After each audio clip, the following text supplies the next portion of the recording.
చంద్రబాబు నాయుడు చెప్తున్నాడు కదా 1,65,000 కోట్లు, ఇంకా నేను కూడా ఇంకో 10,000 ఎక్స్ట్రా యాడ్ చేసి 1,75,000 నేను చెప్పొచ్చు. చెప్పడం చాలా ఈజీ.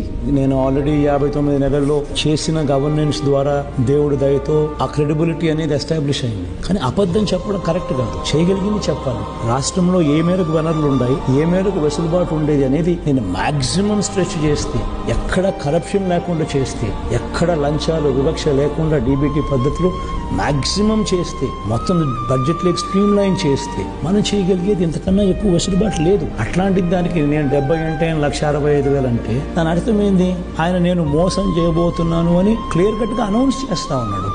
ఇంత దారుణంగా నేను మోసం చేయబోతున్నాను అని చెప్పి అనౌన్స్ చేస్తూ దాన్ని బుల్డోజ్ చేస్తూ తన అబద్ధాలు తన మోసాలతో ఈ దత్తపుత్రులు వీళ్ళంతా బుల్డోజ్ చేస్తూ చెప్పడమే ఒక ఆశ్చర్యం. అబద్ధం అని తెలుసు, మోసం అని తెలుసు, జరగదని తెలుసు. 70,000 ఎక్కడ, 1,85,000 కోట్లు ఎక్కడ?